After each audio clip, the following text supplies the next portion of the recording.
Bonjour à toutes et à tous, Johan pour Carzegno. Aujourd'hui, nouvelle vidéo, nouveau car vlog avec un mythe. Très joli, moi je l'ai là, vous la voyez pas encore, mais franchement moi j'adore. On va parler avec son propriétaire qui va nous la présenter donc de A à Z. Il y a une petite histoire assez sympa à raconter visiblement. Donc on s'oriente directement vers lui et on est parti pour le vlog. Alors, bonjour à tous, donc Charles, enchanté.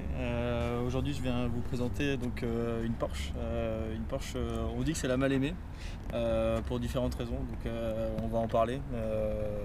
Et je vous invite du coup, on va commencer à en discuter.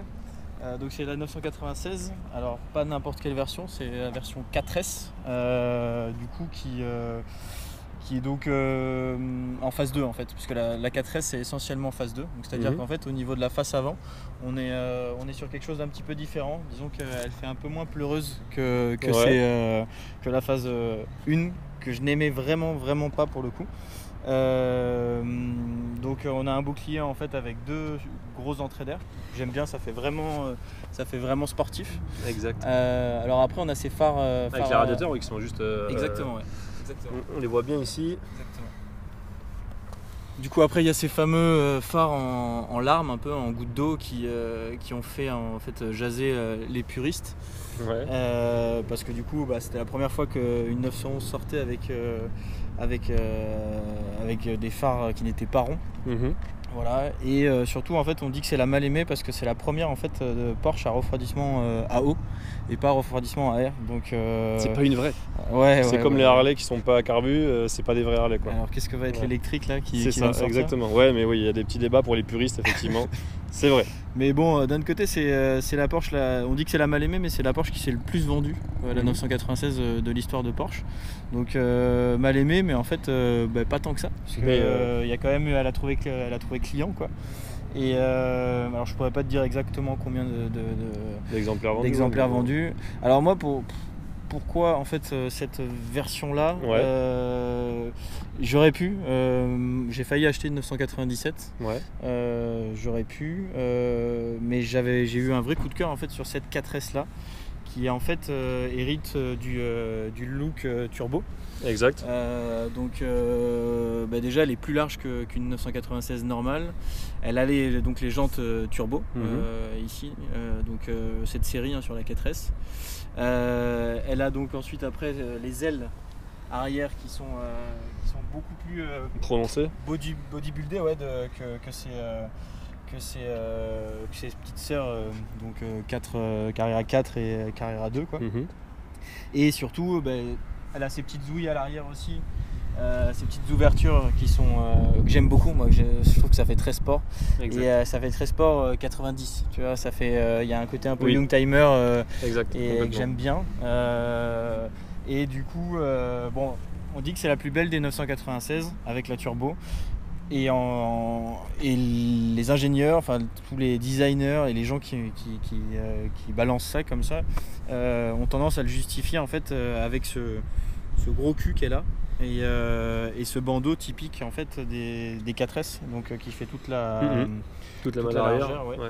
Et ce cul en fait elle fait vraiment poser sur la route. Donc moi je suis amoureux de cette arrière de ce boule. Voilà. Et c'est pour ça qu'en fait voilà, c'est un peu, s'il y a un truc que j'aime bien regarder tous les jours sur cette voiture, c'est la face arrière. C'est la face et arrière. En 3 quarts arrière effectivement il doit être très joli. Donc, avec l'aile qui... c'est ça, c'est quand même très joli. Après, si on s'intéresse un peu plus du coup au détail, je vais te sortir l'aileron, comme ça te donne un yes, ça marche.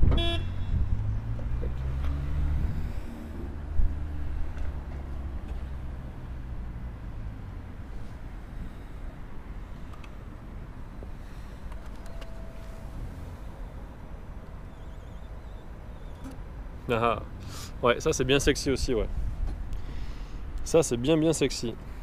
Ah, et le feu est intégré du coup, puisque quand il est relevé, on ne voit plus le feu arrière central. Exactement. C'est ça. Et donc du coup celui-là le remplace. Ouais, exactement. J'avais jamais fait attention, tu vois. Celui-ci, tu vois, quand on est derrière, il y a un peu de flotte là. Il remplace celui qui est là, super. Alors du coup ça c'est un frein en fait, enfin, c'est un aileron et surtout c'est pour l'appui aussi sur de l'arrière, ouais. Exactement, et donc il se déclenche en fait au-delà de 120 km/h. Et il se rabat quand tu arrives à 60 km/h. Enfin, dès que tu descends en dessous de 60, ouais. Et ben, donc quoi que tu fasses à partir de 120 km/h, il se lève. Ouais, exactement. Et si tu dois freiner, etc., il ne se rabattra que si tu freines au point de descendre en dessous de 60. Exactement. Donc en fait, dès que tu retournes en ville après avoir fait un peu d'autoroute, etc., il se redescend tout seul. Exactement. Donc il n'y a pas de panne, de choses comme ça connues à ce sujet? Non, c'est fiable. Ils ont fait un truc. C'est assez fiable. Pour la phase 1 en fait, de la phase 1 de la 996, il y a eu pas mal de soucis en général. Mais la phase 2, ils ont beaucoup travaillé là-dessus et en fait elle est saine quoi. On peut rester sur l'arrière, je vais te parler de 2-3 trucs, 2-3 petits détails. Vas-y. Alors là, pour les puristes français, ils ont peut-être tilté. L'essuie-glace arrière, pardon, c'est typique en fait des Allemandes ou Belges. Donc en fait, moi en l'occurrence, je l'ai fait venir de Belgique. D'accord. Donc du coup voilà, les Françaises n'en ont pas, pour info. Voilà. D'accord, c'est ça. Ça c'est un petit détail. Un petit détail, oui, mais ça. Lors de votre achat, quand vous avez un petit doute sur l'origine de la voiture, ça peut jouer. Toutes les Françaises sont dépourvues d'essuie-glace arrière. Alors je l'affirme pas à 100%, mais globalement, je crois bien. C'est vrai qu'en fonction des pays, l'Italie ou enfin voilà les pays limitrophes, il y a souvent des options qui sont ou qui n'y sont pas en fonction, alors qu'à la base on a le même modèle soi-disant. Exactement. Et on peut rester toujours sur l'arrière. Alors là en fait on voit ces petites zouilles là. C'est les sorties d'échappement qui sont un petit peu cracra là, mais bon on a fait un peu de route, hein. On est venu du bassin spécialement pour toi. C'est gentil, merci. Et du coup c'est en fait donc c'est la ligne sport. De Porsche exclusive de l'époque. D'accord. Donc en fait c'est une petite option sympa qu'elle a, parce que souvent en fait les gens changent juste l'extrémité pour faire mine d'avoir la ligne. Moi je l'ai sur toute l'intégralité quoi. J'ai la ligne. Toi t'as la full. Voilà, exactement. Tu fais pas semblant. Ouais, alors c'est pas semblant, mais c'est pas ouf non plus, hein. Ça chante, c'est assez soft. Voilà. Donc, mais au moins t'as la ligne complète quoi. Bah déjà en fait après t'as pas juste un silencieux, enfin un embout silencieux. Exactement. Et ce qu'il faut savoir en fait chez Porsche, c'est que tout au niveau de la valeur de votre voiture, en fait tout se fait au niveau des options. Enfin, c'est un peu comme pas seulement chez Porsche, mais chez Porsche ça prend parfois des proportions assez incroyables. Et là du coup ça joue au niveau de sa valeur. De la cote de la voiture, clairement. Voilà. Mais oui, parce que c'est vrai que quand on regarde de près, il y a des voitures qui coûtent déjà un certain prix de base, mais quand on voit que des fois rien qu'avec les options on peut doubler le prix de la voiture. Petit exemple, alors pas sur chaud. Celle-ci, je peux pas trop le justifier, mais sur la génération d'après, la 997, il y a le pack chrono qui est apparu. Donc c'est un petit chrono au milieu du tableau de bord. Et là je crois qu'il y a entre 1500 et 3000 euros de différence entre celles qui l'ont et celles qui l'ont pas. Juste alors que c'est un pack chrono, mais bon c'est une option qui est apparue, et comme quoi les options ça joue beaucoup sur la cote de la voiture. C'est ça. Voilà. Et pourquoi du coup, tu me l'as un petit peu expliqué parce que tu es un peu tombé amoureux de celle-là, mais tu disais à la base tu aurais pu prendre d'autres choses, il n'y avait que la 997 qui te plaisait, ou il y avait même d'autres marques qui te plaisaient éventuellement? Alors après on se connaît depuis un petit moment, tu sais que c'est pas ma première voiture, c'est pas la seule en ce moment dans le garage non plus. J'aime bien, je voulais en fait goûter à l'esprit Porsche, et au niveau budget j'avais que 996, 4S ou éventuellement la turbo, et une 997 que j'aurais pris aussi en 4S. En fait on dit que les 4S elles ont tendance aussi à prendre de la valeur. Moi je voulais en fait, même si il faut toujours, quand on peut se faire plaisir, faut se faire plaisir. Mais là, c'était mon premier achat Porsche. Ça se trouve, au bout de 6 mois, j'allais être lassé de cette voiture. Et j'ai voulu faire un investissement cohérent et sécurité. Parce qu'en fait, du coup, c'est une voiture qui stagne depuis 1 an et demi au niveau tarif. Et c'est une voiture qui prend de la valeur. Il y a 10 ans, en fait, c'était une voiture que tu pouvais acheter 27 000 euros. Maintenant, une belle 4S avec des options et surtout avec l'entretien Porsche, c'est entre 37 et 40. Vous allez en trouver à 32, mais le moteur a été changé, l'origine on ne sait pas trop, etc. Ouais. Disons que ça commence à 35 et voilà. Moi surtout je l'ai acheté via un spécialiste Porsche et avec 6 mois de garantie, mais j'ai pris 6 mois en plus de garantie, donc ça me fait un an de garantie. Un an de garantie aussi, ouais. Et auprès de l'assurance, je ne sais plus comment elle s'appelle, la garantie Porsche internationale. D'accord, ok. Ces jantes quand même, moi j'aime beaucoup. Hein. Bah ça c'est typique, ça fait très vintage. C'est ça. Mais ouais, mais vintage, mais ça reste hyper élégant et racé, je trouve. Bah, c'est les jantes turbo, de la turbo du coup en fait. C'est ça. Et avec tu vois l'écrou 4S hein, qui n'est pas, enfin qui est d'origine. Hein. Et voilà. Donc. Avec des bons gros disques aussi. J'ai eu pas mal de céramique. J'ai été étonné d'ailleurs de voir beaucoup de céramique sur le rallye du Pilat. Là. Ah ouais. Bel événement d'ailleurs.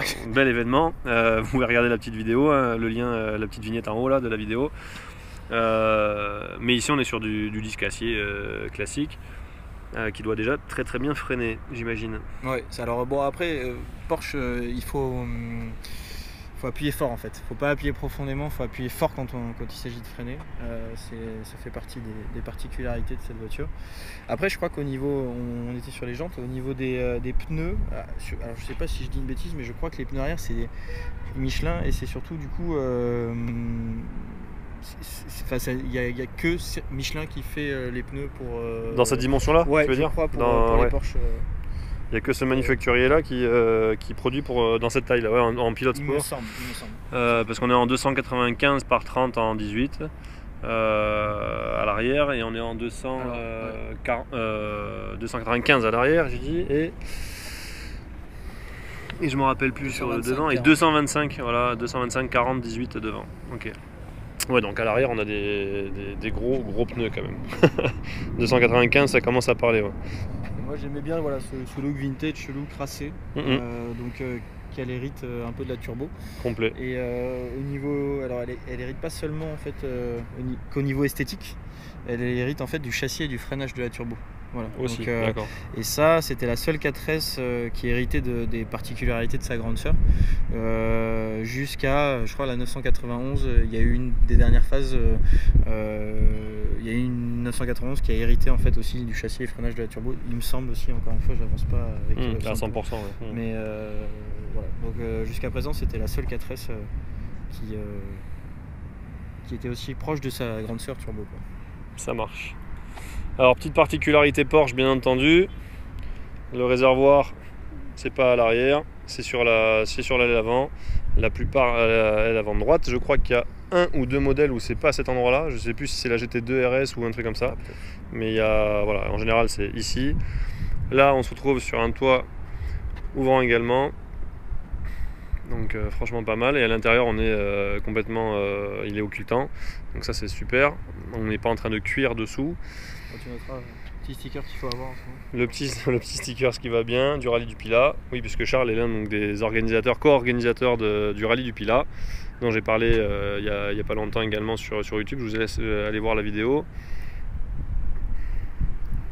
Donc franchement, très très belle ligne. C'est vrai que ça se regarde avec plaisir. Est-ce qu'il y a un coffre? On rigole avec le coffre. Depuis la GTR. Où on peut se mettre à deux dedans. Donc là, malle avant, avec un très joli logo Porsche, qui était encore un vrai logo et pas un sticker ou autre chose. Et on a ici, voilà, de quoi mettre un bagage cabine, on va dire un peu plus même. Là, on est à l'ancienne, chargeur CD. Alors ça, je crois que c'est... Ouais, exactement. C'est ça, ouais. Donc, top, parce que les jeunes ne connaissent plus. Hein.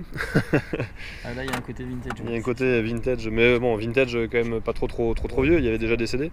Mais non, bon, il y a quand même un petit peu de place, quoi. Il y a quand même un petit peu de place, et surtout, c'est que derrière, dans la voiture, on arrive à avoir 4 places qui sont des vraies places. Donc ça, c'est assez intéressant. Et est-ce que tu peux nous la démarrer, s'il te plaît? Et comme ça, après, on bascule à l'intérieur. Tiens, je vais te montrer un truc. Ah, dis-moi. Du coup, alors je sais pas si ça fait comme sur les autres. Donc tu vois, il faut attendre qu'en fait la voiture mesure son niveau d'huile en fait. Ouais. Voilà. Donc du coup, et à ce moment-là, une fois qu'elle a mesuré, tu peux démarrer. C'est pas une voiture qui fait énormément de bruit. C'est une voiture qui va se mettre à chanter, en fait quand tu montes dans les tours. Et alors petite particularité marrante, c'est qu'en fait début 2000, là donc tu actives les valves, ouais. Ok, et tu les désactives, ok. Et en dessous de 60, elle se désactive parce qu'en fait début 2000, t'avais pas le droit de rouler valve ouverte en centre-ville. En ville, etc. Du coup, elle se désactive automatiquement. D'accord. Personnellement, je vois pas trop de différence avec valve ouverte, valve fermée. Ah ouais, tu n'entends pas de différence? Non, peut-être, mais encore une fois, c'est quand. Ouais, en allumant. Ouais.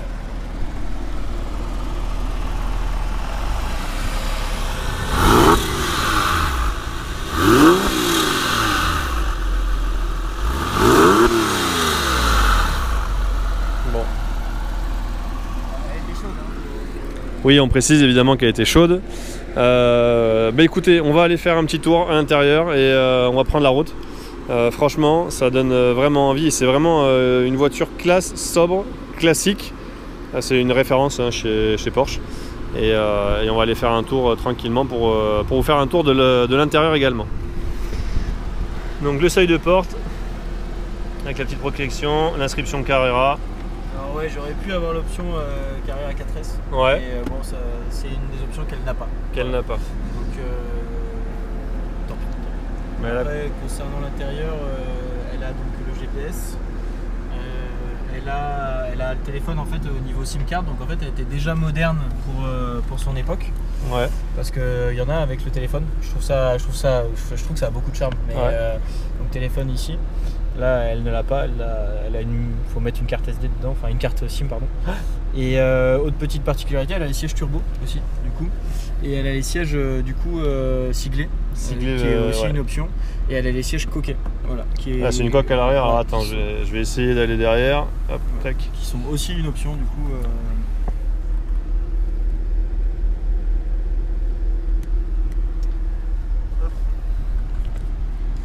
Et je mets mes gros doigts devant. Tac. Et donc les places arrière qui sont en fait pas des sièges complets, mais des demi-sièges. Je vais appeler ça. Alors, une banquette, c'est particulier en fait, comme chose. Et du coup, quand on disait quand on part en fait en week-end, ouais. Si jamais tu pars tout seul ou accompagné et que tu es bien chargé, en fait tu peux très bien du coup rabattre ça. Et en fait ça te fait vraiment. Et là ça te fait un vrai coffre en plus. T'as de l'espace pour. Ouais, là tu peux y mettre vraiment des bagages. Ouais. Exact. Exact. Ah ouais, c'est chouette comme ça. Aussi. Comme quoi, on peut partir en vacances en Porsche. Donc on est parti, pour ceux qui connaissent le coin, on était à Carrefour Mérignac Soleil, c'est pas pour faire de la pub, c'est juste qu'il y en a qui reconnaissent, donc plutôt qu'ils mettent en commentaire Prums ou Mérignac Soleil, là tu peux descendre à gauche là. Et du coup c'est aussi l'un des gros avantages des Porsche, c'est que finalement on peut rouler, là donc on est sur un parking à plusieurs niveaux, et on est monté donc au 3e, et sans lift, sans option moderne, voilà, en utilisation de tous les jours, on peut monter sur pas des trottoirs, mais sur des endroits à différents niveaux, etc., sans risquer de toucher ni l'avant, ni le bas de caisse, etc. Donc c'est l'un des avantages c'est des voitures assez hautes, de Porsche. Donc assez pratique au quotidien. Tu peux les utiliser. Mais le problème, c'est pas un problème en fait, mais du coup quand tu veux un peu les préserver, le souci c'est qu'en fait tu t'aperçois que tu peux rouler avec tout le temps, quoi. Donc du coup voilà, c'est une voiture vraiment en fait presque faite pour tous les jours. Voilà. Donc ceux qui aiment ne vont pas s'en plaindre. Exactement. Puisque c'est quand même l'un des plaisirs. Mais c'est vrai que c'est quand même, là c'est pareil, c'est juste après. Hop. Hop. L'impression qu'elle n'est pas droite. Et donc oui, effectivement, ça donne envie de s'en servir régulièrement, alors que dans l'esprit de beaucoup de personnes, ce sont des voitures qui s'utilisent le week-end, ou enfin que le week-end, ou que le dimanche en l'occurrence, pour la sortir et la montrer à tout le monde. Exactement. Mais non, il y a des gens qui roulent tous les jours avec. Droite. Tu peux. Donc toi là, tu me disais, ça avait combien de temps que tu l'as? Moi là je l'ai acheté en février dernier. Février. Je l'ai acheté, du coup j'ai un peu parlé du fait, des raisons pour lesquelles je l'ai acheté, parce que je l'ai trouvé belle, malgré ses phares avant et ses particularités. Et surtout en plus en fait c'est une opportunité que j'ai eue parce que encore une fois à la base je cherchais une 997. Et en fait à ce moment-là j'ai presque en simultané de ma recherche, j'ai un de mes amis, un couple d'amis, Olivier et Mathilde, qui ont monté une boîte qui s'appelle Race et qui est spécialisée en fait dans l'achat-revente. Vous remarquerez le petit placement de produit. Ouais. C'est passé crème comme ça, c'est bien. Du coup. Là par contre je crois qu'on va nulle part. Bon, on va faire demi-tour. Fais demi-tour. Okay. Et donc du coup en fait c'est des spécialistes dans l'achat-revente de Porsche. Ouais. Et en fait j'ai vu Olivier pour parler un peu de mon projet et tout ça, et à ce moment là il avait celle-ci en stock, et du coup je l'ai vu, j'ai eu un petit crush, et à ce moment là j'ai dit je te la prends, et voilà. Donc voilà, en l'occurrence si jamais vous voulez éventuellement et vous êtes à la recherche d'une Porsche, n'hésitez pas, c'est Race Cars Addict, et en gros ils sont sur la test. Voilà. Donc, ça marche. Le lien est mis, etc. Sur Instagram et sur Facebook d'ailleurs. Là on va pouvoir aller à gauche. On va essayer de s'extirper un petit peu de la ville. Et on reviendra on revient de suite vers vous. Donc on reprend, on a réussi un petit peu à s'extirper du coup de la ville. Je lui demandais là en off, parce que j'ai l'impression qu'elle était un peu, pas brutale, mais un peu sèche en fait, sur les passages de rapport, etc. Et il m'expliquait clairement que comme on est en boîte manuelle, et qu'on est sur une boîte manuelle sur une ancienne Porsche, il faut un peu les préparer, mais il va nous dire mieux ça que moi, parce qu'il a l'habitude de la conduire et il connaît un peu toutes les spécificités de sa boîte et de sa voiture. Alors c'est comme toutes les voitures, hein, il faut les faire chauffer, en tout cas ça dépend si vous prenez soin de vos voitures ou pas. De vos véhicules, ouais. Là en l'occurrence, il y a la boîte à chauffer aussi, parce que c'est une boîte manuelle, donc en fait c'est vraiment comme sur les anciennes, au fil du temps de conduite on va sentir que la boîte c'est moins grippé, quoi. Donc déjà on sait quand elle est chaude, on sait quand on peut un peu s'amuser, envoyer. Et donc du coup on parlait aussi du moteur en plus de la boîte, donc c'est un moteur atmosphérique. Donc en fait il me semble que les phases 1 sur la 996 faisaient 300 chevaux, et les phases 2 faisaient 320 chevaux, 326 chevaux. Donc au niveau cylindré c'est un 3,6 litres, et donc Atmo, donc c'est à dire que c'est vachement même à bas régime en fait ça relance à tout, tout le temps, quoi. Donc en fait il y a vraiment du plaisir à rouler en Atmo, et surtout en boîte manuelle, parce que la petite histoire aussi, parce que tu me parlais est-ce qu'il y a des problèmes, etc. sur l'aileron. Il n'y avait pas vraiment de problème sur l'aileron, par contre il y a eu des problèmes en fait sur cette génération avec la boîte type Tro, qui était apparue il me semble sur les 993, donc la génération juste avant. Et là pour le coup, on parlait aussi de tarif tout à l'heure, entre une 996 avec boîte auto et boîte manuelle, il y a presque 5000 € de différence. Donc du coup, parce qu'en fait la boîte manuelle est plus cotée, la boîte type Tro est vraiment de mauvaise qualité, en tout cas a pas forcément une très bonne réputation. Et du coup cette boîte manuelle, beaucoup plus de charme, et d'ailleurs on le voit maintenant sur tout ce qui est puriste, etc. Les boîtes manuelles sur les nouvelles sont très recherchées. Déjà elles ressortent, Porsche a compris qu'il fallait en refaire, et comme la R qui est venue au premier event et qui s'est vendue à prix d'or alors qu'elle n'était même pas sortie. Donc non, voilà, c'est une des dernières en fait, je dirais Porsche à boîte manuelle vraiment de série, que vous pouvez acheter à des prix plus ou moins abordables de nos jours, quoi. Voilà, parce qu'après on est passé sur la 997, juste après il y avait de la boîte type Tro sur la phase 1, et sur la phase 2 997 il y a eu enfin la boîte PDK qui a métamorphosé un peu la boîte automatique de Porsche. Voilà. Donc plaisir avec la boîte manuelle. Vraiment, c'est spécificité de conduite au départ, mais plaisir. Toi en tout cas, de toute façon, moi j'envisageais pas du tout de l'acheter avec la boîte auto, même si tu pouvais faire une petite économie, etc. Là, c'est un plaisir non-stop, quoi. C'est vraiment un gros kiff, quoi. J'avoue que je suis plutôt boîte manuelle aussi. j'aime conduire déjà de base, donc effectivement je me verrais pas en boîte auto. Après, si tu fais que de la ville, que tu as une petite voiture, ou enfin voilà, oui, parce que c'est chiant hein, quand tu es dans les embouteillages en non-stop. Mais pour conduire, voilà, c'est carrément plus agréable. Tu fais en sorte, enfin moi je roule pas avec ça tout le temps. Ouais. Quand je sais que j'ai que de l'autoroute à faire ou que j'ai du roulant quoi.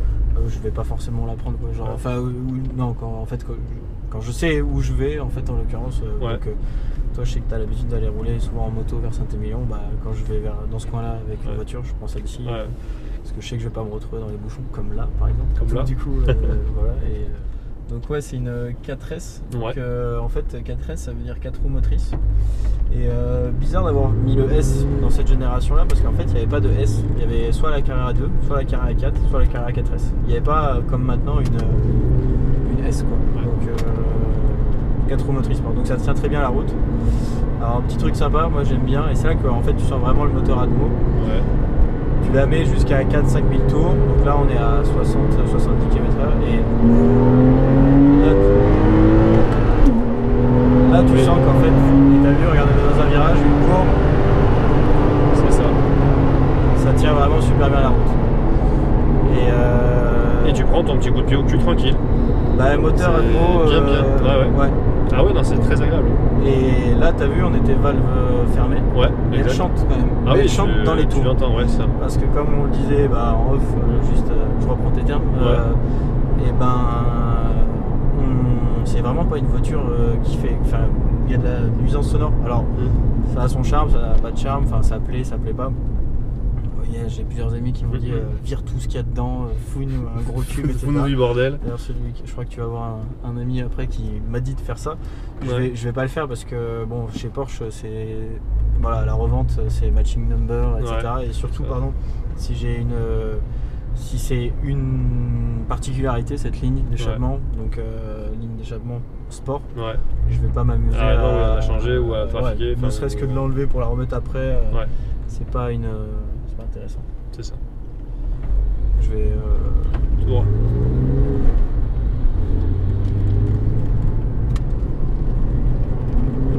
Et là, si elle veut bien, je filme un peu l'habitacle.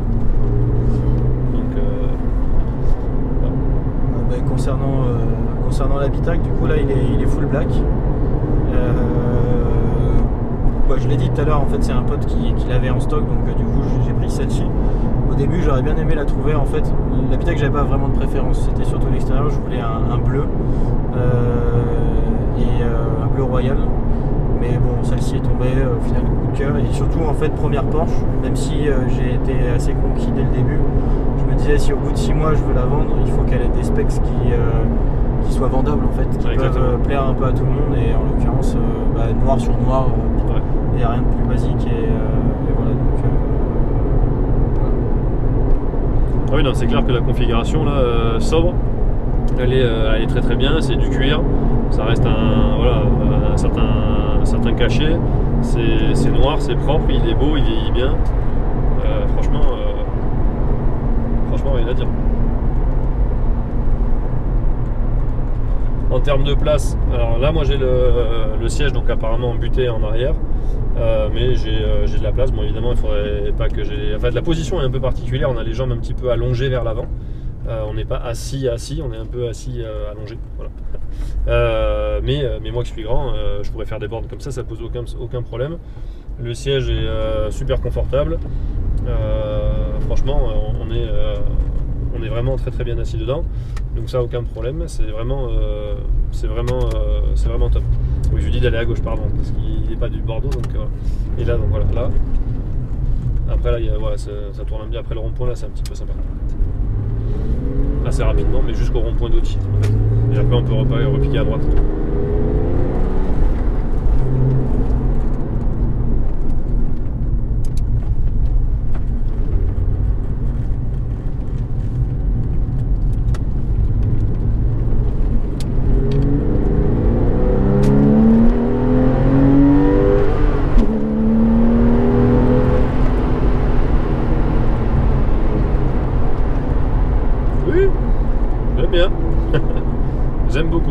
J'aime beaucoup aussi. Non, franchement c'est très très sympa. Moi, c'est ce que j'aime en fait globalement chez Porsche. C'est finalement, lui il est pas là pour enfiler les pierres. C'est la sobriété en fait du truc. Autant on peut avoir quelque chose de complètement choquant entre guillemets, enfin pas du tout discret et voilà. Avec la GT2 RS, enfin voilà, ils font des monstres. Là tu peux aller à droite si tu veux. Et ou non, même va tout droit en fait. Et autant il peut y avoir voilà, ce type de configuration là. Certes on est en Porsche, et on a donc le privilège et le plaisir de rouler en Porsche. Et, mais en même temps on est voilà, dans quelque chose qu'on peut exploiter tous les jours, avec lesquels on peut aller rouler, aller éventuellement au boulot, faire ses courses si tant est qu'on n'ait pas peur des coups de portière, mais voilà, elle est exploitable tous les jours et elle est dans une config ultra classe quoi, en fait. C'est ce que j'aime beaucoup. Là c'est très sobre. Ouais. C'est pas, ouais, franchement certes c'est Porsche mais c'est pas ostentatoire, c'est pas non, franchement j'aime bien, j'aime beaucoup. Je suis content que ça te plaise. J'aime beaucoup. Bon, déjà j'aime l'automobile de façon générale, ça aide, mais Porsche c'est quand même l'une de mes marques préférées. Et si un jour effectivement j'ai l'occasion et le budget pour me faire un plaisir, ça sera très certainement Porsche. Bah, surtout que bon, là on parlait de tarifs tout à l'heure, je te dis en 10 ans elles ont presque pris 1000 € par an. Ouais. Là la 4S ça fait disons que ça fait 1 an et demi que ça stagne et tout ça. Et bon. Ah putain, on a oublié. Ah merde. On a oublié les plaques. Ah pardon. On va se faire contrôler par la police et c'est à cause de moi. Parce que j'ai oublié de masquer les plaques. Ah bien sûr. Ah oui. Oh, ça va pas être bien. Ah là, ouais. A few moments later. Bon, ça c'est fait. Le boulet. Donc, tout à l'heure, vous avez vu, quand on a fait le tour de la voiture, j'avais mis du scotch en fait sur les plaques. Et on est reparti. J'ai complètement zappé en fait. Donc ça fait genre 20 minutes qu'on roule avec les plaques masquées. Et... normal quoi. Oh la loose. Et donc bref, il y a forcément un gendarme qui a fait son boulot. Et en fait, dès qu'il s'est mis à notre hauteur, on a compris, on a tilté tous les deux en même temps. Mais voilà, donc il a été super cool. On les a enlevés direct, on lui a expliqué qu'on était en train de faire une vidéo, etc. Bon, il a bien vu qu'on n'était pas des branleurs et que voilà. Et du coup, on est reparti, il nous a rien mis ni rien. Mais bon, il aurait pu nous planter, hein, enfin, clairement. Il a bien vu que c'était pas pour faire les cons, voilà. Mais lui, par contre, ça ne le dérange pas de croiser les flics et de faire un wheelie. C'est clair, putain. Mais bon, bref. Donc voilà, petit stress quand même du moment. Parce que j'avais pas envie qu'il se prenne une prune à cause de ma gueule en fait. Mais bon, bref, c'est réglé. Donc là, tu peux aller à droite. Okay. Et quand tu pourras, à l'aéroport, c'est à 5 h, c'est un top. Bon, du coup, encore une belle découverte. Parce qu'effectivement, des Porsche, on en voit quand même passer pas mal. Hein. Il y a quand même une grosse communauté de Porsche en France. Et partout dans le monde, du reste. Mais c'est vrai qu'il y a quand même pas mal de spécificités en fonction des modèles. On n'en voit quand même pas tous les jours non plus. C'est quand même chouette et ce sont de très beaux véhicules. Moi j'adore franchement cette config là, noir, sobre, cuir, je kiffe. Donc merci vraiment beaucoup pour cet essai, Charles. Et puis t'as un Insta, un truc comme ça si tu veux qu'on mette en avant à part celui de c'est vrai dont on a déjà parlé. Disons que j'ai mon Insta perso mais il est perso. Ouais, je mets pas que des voitures, donc en fait pour les fans de voitures, par contre je vous invite à suivre Rallye du Pilat du coup, ouais. Il y a une vidéo qui est sortie il y a peu de temps du coup sur cet event. On a plein de projets, voilà, donc du coup, et puis on vous invite entre passionnés à venir au prochain rassemblement, au prochain rallye qu'on essaye de créer. Enfin voilà, donc allez plutôt suivre Rallye du Pilat et ça marche. Et puis voilà. Ok, ça marche, super. Je viendrai te présenter d'autres véhicules. Ouais. Avec grand plaisir, avec grand plaisir. En essayant de trouver un autre moment pour pas qu'on se tape les bouchons. Yes. Mais oui, ça c'est un petit peu de ma faute aussi. Et donc voilà, merci à vous du visionnage et à très bientôt. Encore plein de bonnes choses à venir. N'oubliez pas Carzagno et Rallye du Pilat. Et à très bientôt. Ciao, ciao. À bientôt.